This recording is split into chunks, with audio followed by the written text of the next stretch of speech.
Hello friends, welcome to my new blog. একটা নতুন blog নিয়ে আবারও চলে এসেছি। তো সরস্বতী পুজোর সময় বেরিয়ে পড়েছি।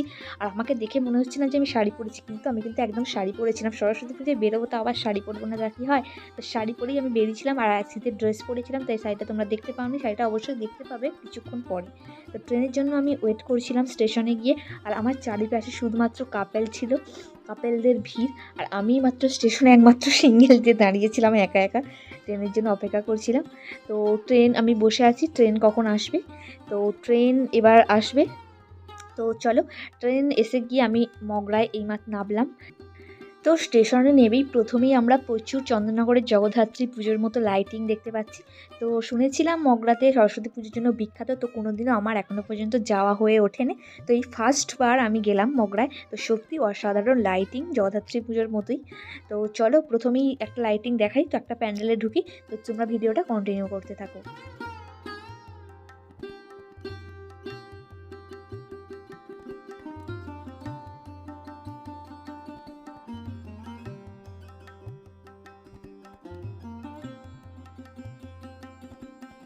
তো প্যান্ডেলের সামনে একদম মাদল বাজনা বাজছিল। তো চলো এবার প্যান্ডেলের ভিতরে ঢোকা যাক। তো তোমরা দেখো, ভিডিওটা কন্টিনিউ করো।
তো চটজলদি তোমাদেরকে একবারে 3টে প্যান্ডেল আমি সঙ্গে সঙ্গে হুড় করে দেখিয়ে দিয়েছি একদম তাড়াতাড়ি করে।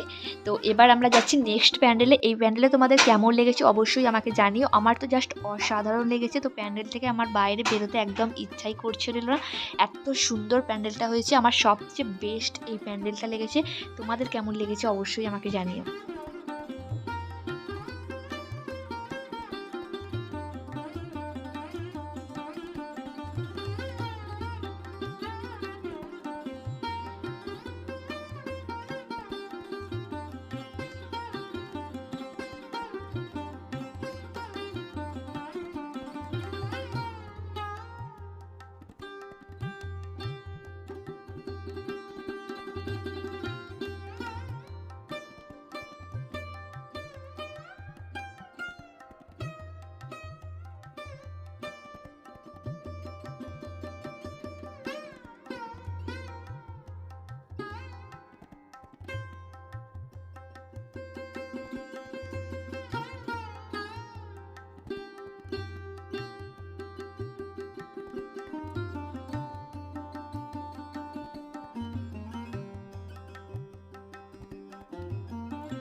প্যান্ডেলটা আমার এতই সুন্দর লেগেছে, তো আমি একটা ভিডিও শ্যুট করে নিয়েছি, ছোট্ট একটা ক্লিপ নিয়ে নিয়েছি। তা তোমাদের কেমন লাগছে আমাকে বলো যে আমার ভিডিওটা তোমাদের কেমন লেগেছে। আর প্যান্ডেলটা দেখে নিচ্ছ কত সুন্দর লাগছে, আমার তো জাস্ট অসাধারণ লাগছে।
ঠাকুর দেখতে দেখতে তো আমরা বান্ধবীর সঙ্গে আমার দেখা হয়ে গিয়েছে। তো বান্ধবী একদম ছোট্টবেলাকার বান্ধবী, তো যাকে আমরা বলি বেস্ট ফ্রেন্ড। তো অনেক দিন পর দেখা হয়েছে, বেশ আমার ভালো লেগেছে অনেকটা। ওদের বাড়িতে চলে গিয়েছি, তো ও একটু রেডি ফেডি হয়ে নিচ্ছে, ও একটু একটা ছবি তুলবো বলে, ভিডিও করবো বলে একটু রেডি ফেডি হয়ে যাচ্ছে। তো আমি দেখো সেই ক্লিপসটা নিয়েছি, ও বলছে না একদম ক্লিপটা নিস না, আর আমি জোর করে নিয়ে নিয়েছি। তো দেখো ভিডিওটা তোমরা কন্টিনিউ করো। তো বেশি ভিডিও ক্লিপ তো আমার নেওয়া হয়নি। তো অনেক দিন পর বেস্ট ফ্রেন্ডের সঙ্গে দেখা হলে কি হয় সেটা তোমরা নিশ্চয়ই জানো, সেটা আমাকে আর বলতে হবে না। তো চলো ভিডিওটা এখানেই শেষ করছি, ভালো লেগে থাকলে অবশ্যই একটা লাইক করে দিও আর চ্যানেলটা সাবস্ক্রাইব করতে ভুলো না।